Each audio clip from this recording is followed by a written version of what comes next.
Okay, 2 Christmas stories, briefly, from a professional Santa Claus.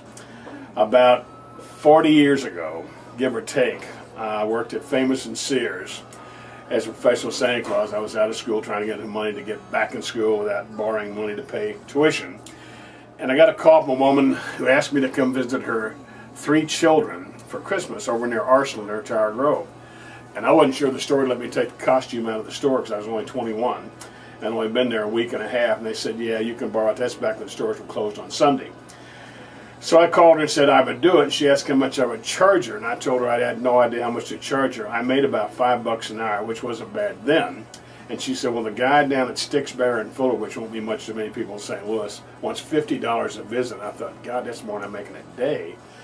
And I said, why don't you just make me some homemade chocolate chip cookies? I'm just a college kid. That would be good enough for me. So she said she would. I arranged to meet her at a certain time, a certain place on Sunday evening over near Tower Grove, near her house, and we met in the back by her garage where I could change reasonably quickly and comfortably. And I asked the kids' names and ages for anybody that wants to do this, which we need to know. You need to know their names and ages. And then she told me something she had not told me on the phone, that the reason I was doing this is because her daughter and son-in-law had been killed in a car crash, and these children were by themselves for the first time in their lives, of course, and she wanted me to help them get over the doldrums of the holidays without their parents. So that's a daunting thing to be asked to do, so I told her I'd try, but I wasn't sure how successful I'd be. Went around the front door and knocked on the door a little bit later as arranged, and the 2 little boys who were maybe 4 or 5 answered the door, and they were properly impressed and in awe, and we sat in a rocker and we talked, and I gave them their presents that the grandmother had given me in my bag from when I was in the garage. Little 10-year-old girl in the corner, maybe 11, watched me all the time. I knew she didn't buy this, and it was okay. And after about 5 or 6 minutes, I got ready to leave, and I told the boys goodbye and shook their hands and shook Grandma's hand, and she gave me cookies. I put it in my bag. And I asked her if she wanted to shake Santa's hand, and she said, she shook her head. She didn't say a word, shook her head no. And then I went to the door, and as I stopped at the door handle, I turned around and said, I hope you have as good a Christmas as you can have. And she walked quickly across the room, which is why I love doing this, and reached up, and I leaned down, and she put her face next to mine, and she said in my ear, I know you're not real, but thank you for what you're trying to do for my family. And I thought this little girl just jumped from about being 11 to about 35 years old.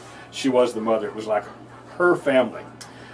That was a great experience. There's about 40 of these. I'm going to give you 2. Amanda said 2, and I'm going to do the funny one. There's funny ones, but this is a short, funny one. I went by to see a little girl, courtesy of my sister, who was not able to make her kindergarten Christmas party because she had the sniffles. I don't remember her name, but she was maybe 5. And her mother and father told her to answer the door. They knew I was coming. She didn't know. So I knock on the door, which is a standard little suburban track house, a little porch with a cover on it, roof, and 1 step up to the house. And I knock on the door, and this little bitty girl, about 5 years old maybe, opens the door, looks up and says, Santa Claus. And one of the things you do as Santa Claus, you never move forward unless they want you to, and you get down to their level. So she just sat down in the entryway. The door's wide open, it's got to be 20 degrees outside. So I knelt down on the porch a step below her, and we talked for several minutes. I gave her the ball that her mother had given my sister to give me to give her. And we sort of rolled it back and forth while I asked her the standard questions. Has she been a good girl? Does she mind her mom and dad? Does she get along with her big brother? Can you name my reindeer? All that kind of stuff.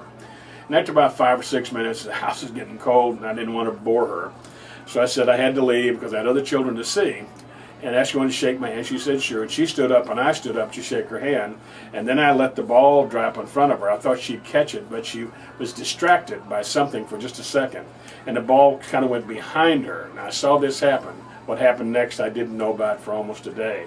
As she turned around to get the ball, I stepped off the porch, went around the shrubbery, and went back to my sister's house to change. When she turned around, she had not actually seen me leave. It was as if I had vanished.